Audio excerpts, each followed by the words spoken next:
Doctor Kiran ಕೊಲೆ ಪ್ರಕರಣಕ್ಕೆ ಇದೀಗ ಹೊಸ ಟ್ವಿಸ್ಟ್ ಸಿಕ್ಕಿದೆ. ದಾಂಪತ್ಯ ಕಲಹವೇ ಕೊಲೆಗೆ ಕಾರಣವಾಯಿತಾ ಅನ್ನುವಂಥ ಅನುಮಾನಗಳು ಜಾಸ್ತಿ ಆಗ್ತಾ ಇದೆ. ಪತಿ ವಿರುದ್ಧ ಅನೈತಿಕ ಸಂಬಂಧ ಆರೋಪ ಮಾಡಿದ್ಲು ಈ ಡಾಕ್ಟರ್ ಪ್ರಿಯಾಂಕಾ. ಇವಳು ಲೇಡಿ ಡಾಕ್ಟರು, ಆಮೇಲೆ ಲೇಡಿ ಕಿಲ್ಲರು ಹೌದು. ಗಂಡನನ್ನು ಕೊಲೆ ಮಾಡಿದಾಳ್ರಿ, ಚುಚ್ಚಿ ಚುಚ್ಚಿ ಪ್ರಾಣ ಉಳಿಸ್ಬೇಕಾದಳು ಇವಳು. ಆ ಮಗುನು ಕೊಂದಿದ್ದಾಳೆ, ಪಾಪ ಅದು ಬದುಕಿದೆ. ಅದು ಅಕ್ರಮ ಸಂಬಂಧ ಆಯ್ತಂತೆ ಅವನ ಗಂಡನ ಕಿರಣ್. ಆಯ್ತು, ಡಿವರ್ಸ್ ತಗೊಳ್ರಿ. ಹಂಗಿದ್ದಾಗ ಸುಮ್ಮನೆ ಜೈಲಿಗೆ ಹೋಗ್ತೀರ ನೋಡಿ. ಬೇರೆ ಮಹಿಳೆ ಜೊತೆ ಸಂಪರ್ಕದಲ್ಲಿದ್ದಾನೆ ಅಂತ ಆಗ ಗಲಾಟೆ ಆಗ್ತಾ ಇತ್ತು.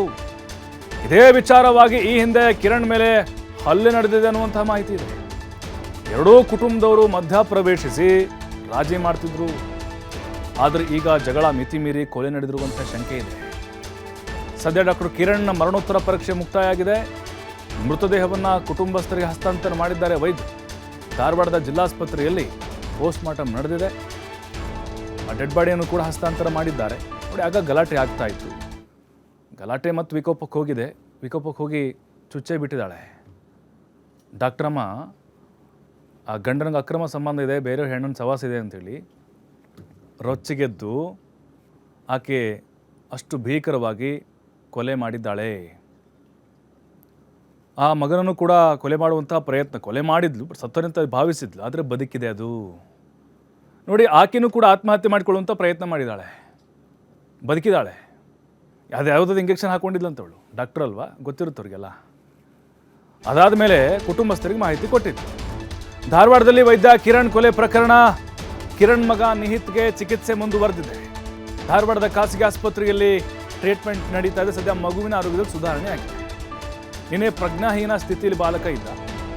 ಚಿಕಿತ್ಸೆ ನಂತರ ಬಾಲಕನ ಆರೋಗ್ಯದಲ್ಲಿ ಸುಧಾರಣೆ ಕಂಡು ಬಂದಿದೆ. ಬಚಾವ್ ಆಗಿದ್ದಾನೆ ಆ ಬಾಲಕ. ಸದ್ಯಕ್ಕೆ ಪ್ರಾಣಾಪಾಯದಿಂದ ಪಾರಾಗಿದ್ದಾನೆ. ಈ ಕಿಲಾಡಿ ಲೇಡಿ ಆತ್ಮಹತ್ಯೆ ಪ್ರಯತ್ನವನ್ನು ಪಟ್ಟಿದ್ಲಂತ ಇವಳು. ನಿನ್ನೆ ಪ್ರಜ್ಞಾಹೀನ ಸ್ಥಿತಿಯಲ್ಲಿದ್ದ, ಅವನನ್ನು ಕೊಲೆ ಮಾಡುವಂಥ ಪ್ರಯತ್ನ ಮಾಡಿದ್ಲು. ಆ ಕಿರಣ್ ಕುಟುಂಬಸ್ಥರ ಆಕ್ರಂದನ ಮುಗಿಲು ಮುಟ್ಟಿತ್ತು. ಆಸ್ಪತ್ರೆಯಲ್ಲಿ ಪೋಸ್ಟ್ ಮಾರ್ಟಮ್ ಕೂಡ ಈಗ ಕಂಪ್ಲೀಟ್ ಆಗಿದೆ. ಬಟ್ ತನಿಖೆ ಆಗಬೇಕು. ಯಾಕಂದರೆ ಈಗ ಪ್ರಾಥಮಿಕವಾಗಿ ಗೊತ್ತಾಗಿರೋದು ಅವನಿಗೆ ಬೇರೆ ಸಂಬಂಧ ಇತ್ತು.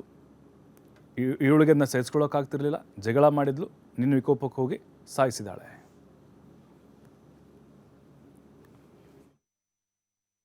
ಸೊ ಭಾಳಷ್ಟು ಮಂದಿಗೆ ಹೆಲ್ಪ್ ಮಾಡ್ಯಾರ. So totally a big loss ಅಂತ ಹೇಳ್ಬೋದು ನಮ್ಮ ಮೆಡಿಕಲ್ಗೆ ಮತ್ತು ನಾರ್ಮಲ್ ಮುಂದಿನ ಜನರು ಧಾರವಾಡ ಹುಬ್ಳಿ ಮಂದಿಗೂ ಒಂದು ಇದು ಅಂತ ಹೇಳ್ಬೋದು. ಆ್ಯಕ್ಚುಲಿ ಮುಂಜಾನೆ ಕಾಲ್ ಮಾಡಿದಾಗ ರೆಸ್ಪಾಂಡ್ ಆಗಲಿಲ್ಲ. ಸರ್ದು ಫೋನ್ ಹತ್ತಿದ್ದಿಲ್ಲ. ಮೇಡಮ್ ಅವರು ಇಲ್ಲ ಸರ್ ಸ್ವಲ್ಪ ಏನೋ ಬ್ಯುಸಿ ಇದ್ದಾರೆ, ಮಲ್ಕೊಂಡಾರ, ಅವ್ರಿಗೆ ಆರಾಮಿಲ್ಲ ಅಂತ ನಮ್ಗೆ ಇನ್ಫಾರ್ಮೇಷನ್ ಬಂತು. ಅಷ್ಟು ಮಾತುಕತೆ ಆಗಿತ್ತು. ಆಮೇಲೆ ನಾವು ಒಂದು ಸಲ ಮಾತಾಡಿದ್ದೆ, ಅವಾಗೂ ಇದೆ ಸೇಮ್ ಹೇಳಿದರು ಮೇಡಮ್ ಅವರು. ಇಲ್ಲ ಅವ್ರಿಗೆ ಆರಾಮಿಲ್ಲ, ಒಂದು ಸ್ವಲ್ಪ 4-5 ತಾಸು ಬಿಟ್ಬಿಟ್ರಿ ಮಲ್ಕೊಂಡವ್ರು, ಸ್ವಲ್ಪ ರಿಲ್ಯಾಕ್ಸ್ ಆಗ್ತಾರಂತ ಅಷ್ಟು ನಮ್ಗೆ ಇನ್ಫಾರ್ಮೇಷನ್ ಬಂದಿತ್ತು.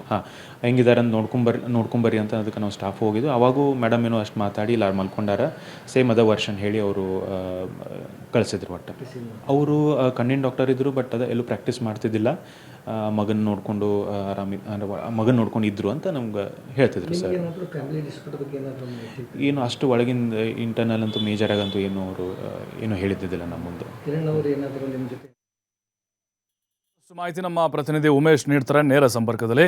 ಉಮೇಶ್, ಈ ಘಟನೆಯಿಂದಾಗಿ ಇಡೀ ರಾಜ್ಯದಲ್ಲೇ ಸಾಕಷ್ಟು ಆಕ್ರೋಶಗಳು ವ್ಯಕ್ತವಾಗ್ತಿದೆ. ಏನಪ್ಪ, ಡಾಕ್ಟರ್ ಆಗಿದ್ದಂಥವಳು ಗಂಡನನ್ನೇ ಕೊಂದ್ಬಿಟ್ಟಿದ್ದಾಳೆ ಅಂಥೇಳಿ.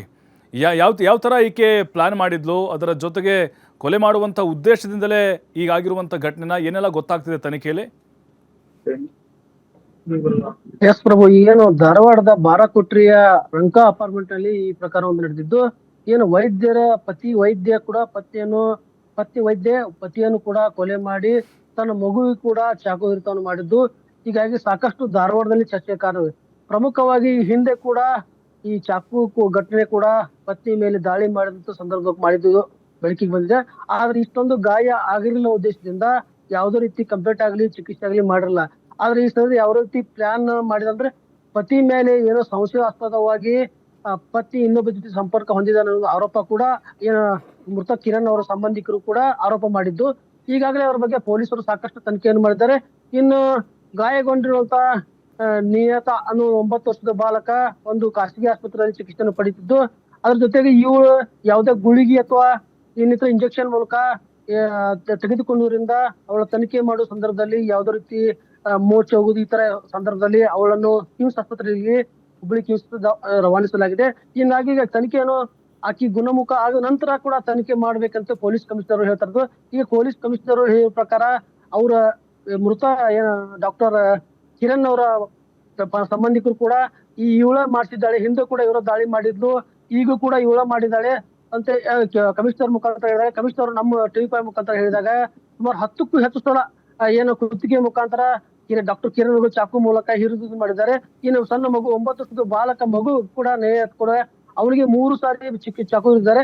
ಅನಂತರ Okay. ನಾವು ಅಲ್ಲಿ ಆ ಕಮಿಷನರ್ ಭೇಟಿ ಮಾಡಿದ ಸಂದರ್ಭದಲ್ಲಿ ಮಗು ಉಸಿರಾಟ ಚಲೋ ಇರುವುದರಿಂದ ಆ ಕಮಿಷನರ್ ಬಂದು ನೋಡಿದಾಗ ನಂತರ ಅವರ ಸಿಬ್ಬಂದಿ ಮೂಲಕ ಅವನ ಪ್ರೈವೇಟ್ ಆಸ್ಪತ್ರೆಗೆ ರವಾನಿಸಲಾಗಿದೆ. ಈಗಾಗಲೇ ಮಗುಗೆ ಯಾವುದೇ ರೀತಿ ತೊಂದರೆ ಇಲ್ಲ. ಅವಳಿಗೆ ಕೂಡ ತನಿಖೆ ಆರಂಭ ಮಾಡ್ಬೇಕಂದ್ರೆ ಅವಳು ಈಗಾಗಲೇ ಮೋಚ ಹೋಗೋದ್ರಿಂದ BP ಲೋ ಆಗೋದ್ರಿಂದ ಅವಳ ಆರೋಗ್ಯ ಸರಿಯಾದ ನಂತರ ಅವಳನ್ನು ತನಿಖೆಗೆ ಒಳಪಡಿಸಲಾಗಿದೆ ಹುಬ್ಳಿ ಧಾರವಾಡ ಕಮಿಷನರ್ ಎನ್ ಶಶಿಕುಮಾರ್ ಅವರು ಹೇಳ್ತಾರೆ. ಪ್ರಭು, ಥ್ಯಾಂಕ್ ಯು ಉಮೇಶ್, ಬಾಡದ ಮಾಹಿತಿಗಾಗಿ.